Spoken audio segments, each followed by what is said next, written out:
In a New York Times op-ed piece, she has announced that she underwent a preventive double mastectomy last month to dramatically reduce the chances of getting breast cancer.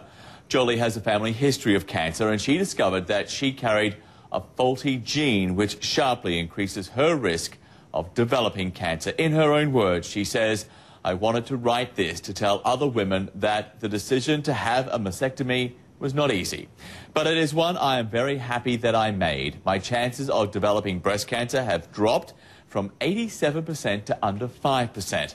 I can tell my children that they don't need to fear they will lose me to breast cancer." Dr. Mitchell, tell me, how common is a preventative double mastectomy?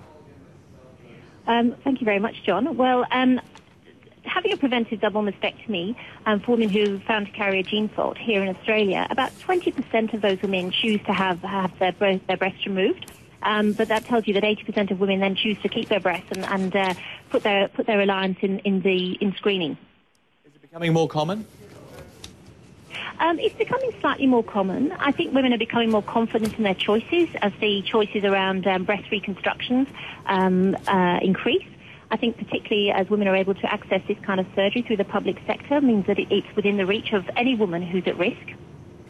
This is quite a complicated procedure. She wrote in the New York Times that it took about 3 months from very beginning to very end. Given all of that and knowing what you know about what's involved, are you surprised that she managed to keep all of this private? Look, I think I'm surprised that she managed to keep all of this private on one level, but of course health information and genetic information is an incredibly private type of information, and certainly all professionals that are involved with managing and helping people who've got health scares and are concerned about their genes and genetic risk, we're all very careful about privacy. So I think I'm not surprised on one level because the professionals will be trained to keep this private. But I think, I would just really like to congratulate Angelina Jolie for coming out about something that is so personal and so private, because I think she really will give hope and inspiration to women who are struggling with these decisions. They're not easy decisions to make.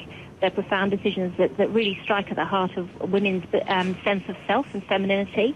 I think having someone who, is upheld as a real icon of femininity, if she's able to go through this kind of surgery and come out at the other end, and I'm very glad that she's done this, will give them a great sense of hope if they're struggling with the same decision themselves.